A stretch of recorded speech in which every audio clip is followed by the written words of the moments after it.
Ayon sa tweet ni Jepsy dated June 24, 2014, "Girls are like phones. We love to be held and talked to. But if you press the wrong button, you will be disconnected." Kinumpara niya ang isang babae sa telepono na kung saan ay gusto umano natin na laging hinahawakan at kinakausap. Pero kapag umano pinindot mo ang maling button, ay agad kang madidisconnect.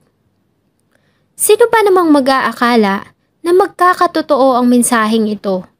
Na dahil sa isang pagkakamali ay tuluyan ngang na-disconnect hindi lamang ang lalaking kanyang minahal, kundi maging ang kanyang mga kaibigan at pamilya. Na tulad ng isang cellphone, na bigla na lamang na format ang lahat ng laman at naglaho na parang bula. Hayaan niyo pong isalaysay ko ang kwento ng misteryosong pagkawala ng kababayan nating si Jepsy Amaga Kalungi sa Colorado, USA.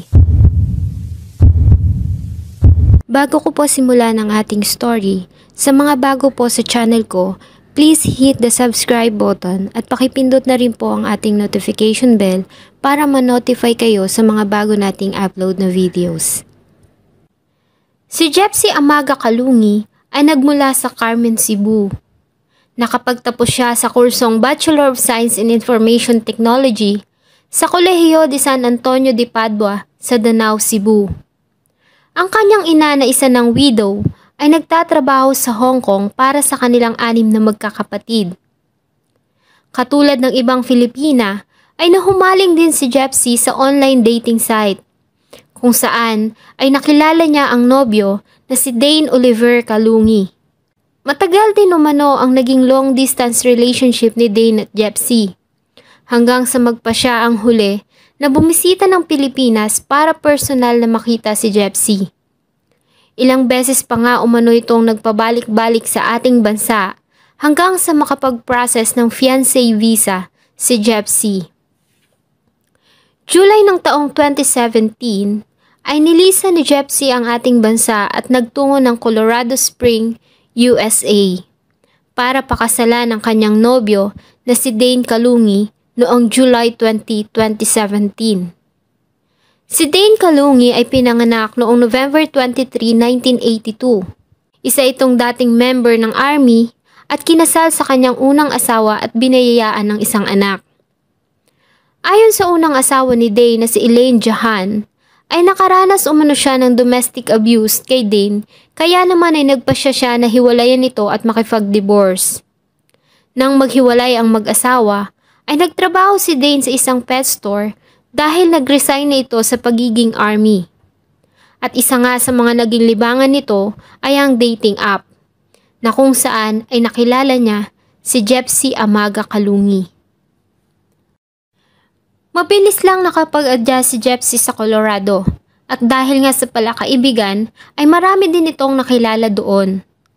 Ayon sa ina ni Jepsy na si Nanay Margie Amaga na nagtatrabaho noon sa Hong Kong ay lagi umanong tumatawag at nagme-message sa kanya ang anak. Hanggang sa noong March 20, 2019 ay bigla na lamang umano itong hindi nagparamdam, kaya naman ay nag-alala umano siya dito. Maging ang isa sa mga matalik na kaibigan ni Jepsy na si Rani Ramos ay nagtaka din dahil nga sa bigla na lamang umano itong hindi nagparamdam matapos mag-send ito ng message na kung saan ay sinabi nito sa kanya na isa siyang tunay na kaibigan. Tinanong naman ni Rene ang asawa ni Jepsy na si Dane at kinamusta ang kaibigan.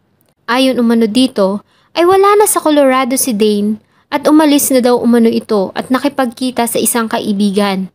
Hindi niya umano alam kung sa Chicago o sa Pilipinas. Nang magtanong naman si Nanay Margie tungkol sa anak sa asawa nito, ay ganoon din umano ang sinabi nito sa kanya. April 2, 2019, dahil nga sa wala pa ring nakuhang balita kay Jepsy at maging ang mga social media account nito ay walang update, ay nagpasya si Rene na lumapit sa Colorado Springs Police Department. Nakiusap siya na baka pwede umanong magkandak ang mga ito ng isang welfare check. At kunwento niya sa mga ito ang nangyari at hindi umano siya mapakali hanggat hindi nagkakaroon ng balita sa kaibigan na bigla na lamang umanong hindi nagparamdam. Pinagbigyan naman ito ng Colorado authorities at nagsagawa sila ng nasabing welfare check. Pumunta sila sa apartment ng mag-asawang Jepsy at Dane sa 1900 block of East LaSalle Street, ngunit wala umanong tao doon. Kinausap nila ang manager ng nasabing apartment at nalaman nila mula dito na wala na pala si Dane at lumipat na umano ito ng San Diego, California. Nang hingin nila ang contact number nito ay agad naman nito itong ibinigay.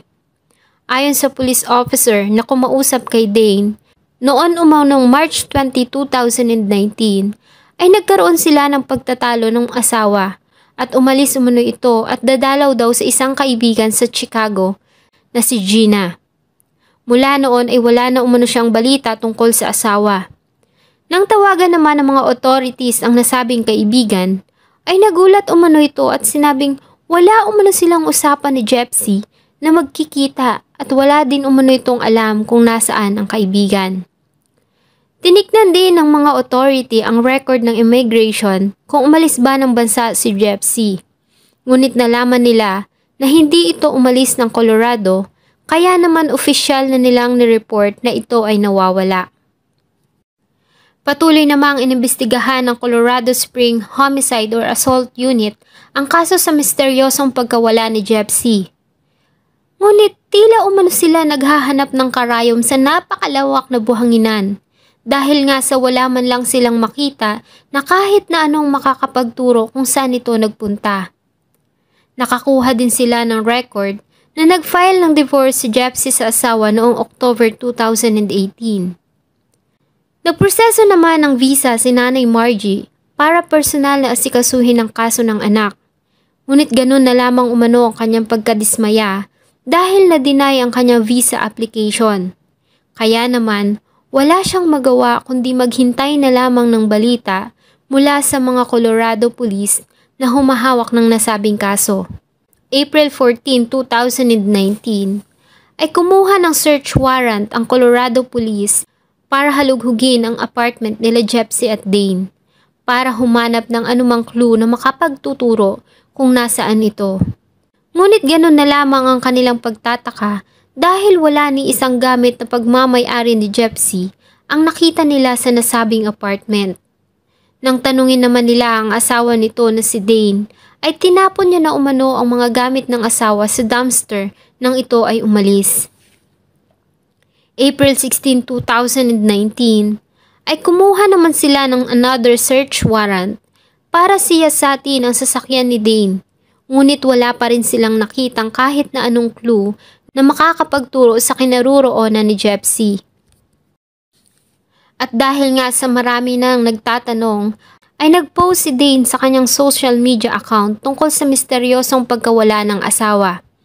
Ayon sa kanya, ay huli niya umanong nakita ang asawa noong March 20, 2019, araw ng Miyerkules sa ganap na 11:11 ng gabi. Nalasing umano ito at nagsimula ng magsalita tungkol sa mga nakaraang issues. Nagkaroon umano sila ng disagreement tungkol sa kanilang relation. Nakakita umano kasi siya ng text messages sa cellphone nito tungkol sa isang lalaking nagngangalang Travis, kung saan ay nagpakilala umano si Jepsy dito sa pangalang Maria.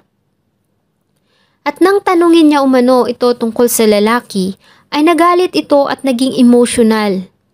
Inawat niya pa umano ito dahil baka magising ang anak na natutulog. Ngunit sa halip na tumigil, ay lalo umano itong nagalit at nagsabi umano na gusto na nitong umuwi ng Pilipinas. Sinabi niya naman na kung yun ang gusto niya ay wala siyang magagawa. Ngunit sabi umano nito ay pupunta muna ng Chicago para dalawin ang kaibigan bago uuwi ng Pilipinas. Nagsimula muna itong mag-impake ng mga gamit at umalis. Sinubukan niya pa umano itong awatin pero tinakot umano siya nito na tatawag ito ng pulis kaya wala na siyang nagawa kundi hayaan itong umalis. Hindi na rin daw umano niya sinubukang tawagan o mag-message sa asawa matapos nang ito ay umalis. Nagtaka na lang umano siya nang makatanggap siya ng mga messages mula sa pamilya nito at hinahanap si Jepsy. Noong una hindi niya umano pinapansin kasi sinusubukan niya umanong mag-move on. Ngunit nagulat siya nang malamang hindi lamang siya ang ini-ignore nito kundi pati pamilya at mga kaibigan. Ayon sa kanya ay nakikipag-cooperate naman umano siya sa mga detectives at investigador na naghahanap sa asawa. At kahit pa nga umano may hindi sila pagkakaintindihan, ay mahal niya umano ito at namimiss na niya. Habang lumilipas ang araw, linggo, buwan at taon, ay wala pa rin naging balita sa pagkawala ni Jepsy. Hindi naman tumigil ang kanyang pamilya at mga kaibigan sa paghahanap sa kanya. Umaasa sila na kahit papaano ay makikita nila si Jepsy na buhay. Hanggang noong March 29, 2021, 2 taon mula ng misteryosong pagkawala ni Jepsy, ay nakatanggap ng tawag ang Colorado authorities sa isang babaeng nagpakilalang dati umanong asawa ni Dane Kalungi. Ayon dito, ay noon umanong March 26, 2021, ay niyaya siya ng dating asawa na kumain sa labas at sa kanya umanong pagkagulat ay nagkwento ito sa kanya ng isang pangyayaring talaga namang gumimbal sa kanya. Ayon kasi umano sa dating asawa, ay pinatay umano nito ang asawang si Jepsy Amaga Kalungi. Dahil sa nasabing revelation, ay agad na nagsagawa ang mga otoridad ng isang call recording with the consent of Elaine. At noon ngang April 3, 2021, ay nakatanggap nga ng tawag si Elaine mula sa dating asawa at doon ay kinwento nito ang ginawang krimen. Ayon umano dito, ay napatay niya umano si Jepsy noong March 19, 2019. At matapos ang nasabing krimen, ay nilagay niya ang katawan nito sa trunk ng kanyang kotse. Hinatid niya umano ang anak sa school nito bago siya nagtungo sa trabaho. After work ay nag-drive siya umano papuntang Florissant at nagpaikot-ikot pa umano siya sa lugar hanggang sa makakita ng isang liblib na lugar kung saan niya umano nilibing ang katawan ni Jepsy. June 16, 2021, 2 months after the said phone call, ay lumabas ang warrant of arrest ni Dane Kalungi at agad namang nagtungo ang mga Colorado Police sa Albuquerque, New Mexico, kung saan ay nagtatrabaho si Dane at sinusubukan nitong makapasok sa Air Force Base doon. At agad nga nila itong inaresto sa kasong pagpatay kay Jepsy Amagan Kalungi noong June 17, 2021. June 18, 2021 ay dinitain si Dane Kalungi sa Bernalillo County Jail. Ayon sa ginawang interrogation, ay umamin naman ito sa nagawang krimen. Ayon sa kanya, noon umanong March 20, 2019 ay nagkaroon sila ng pagtatalo ng asawa dahil late na umano itong umuwi at ayon sa kanya ay may kinatagpo umano itong soldier sa Fort Carson. Gusto niya lang umano itong patigilin sa pagsasalita ngunit huli na nang ma-realize niya na nasaktan niya na pala ito ng sobra. At dahil sa ayaw niya na umano itong makitang nahihirapan, ay doon na niya ito binawian ng buhay. By strangulation. Nang tanungin ng mga authorities si Dane kung saan niya nilagay ang katawan ng asawa, ay nahirapan na itong ipinpoint ang eksaktong lugar kung saan niya ito inilagay. Kaya naman, ang ginawang search ay hindi naging successful. April 2022, after 10 months mula nang mahuli si Dane Kalungi, ay nagkaroon ng preliminary hearing kung saan ang prinisinta ng prosecution ng isang recording ng phone call sa pagitan ni Dane at ex-wife nito na si Elaine Jahan. At sa nasabing ang phone call ay malinaw na dinitalye ni Dane ang ginawang krimen. Ang judge na humawak ng nasabing kaso na si Judge Jessica Cortez, who ruled the trial to move forward with the first-degree murder case at nireject nito ang anumang argument na prinisinta ng defense. Samantala, ay 3 beses pa na nag-attempt si Nanay Margie para sa kanyang visa application, ngunit na-deny pa rin ito.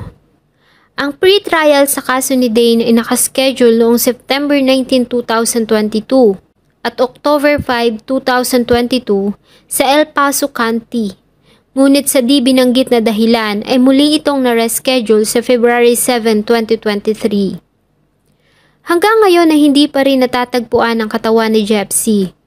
Dahil sa hindi na umano matandaan ni Dane ang eksaktong lugar kung saan niya ito ibinaon.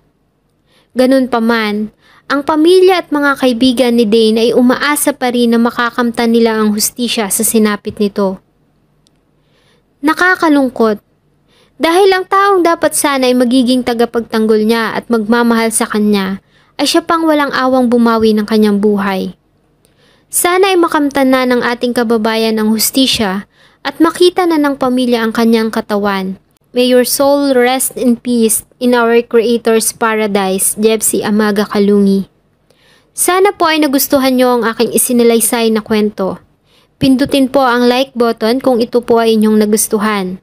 And don't forget to leave something about our topic on the comment section. Thank you so much po and see you in my next video.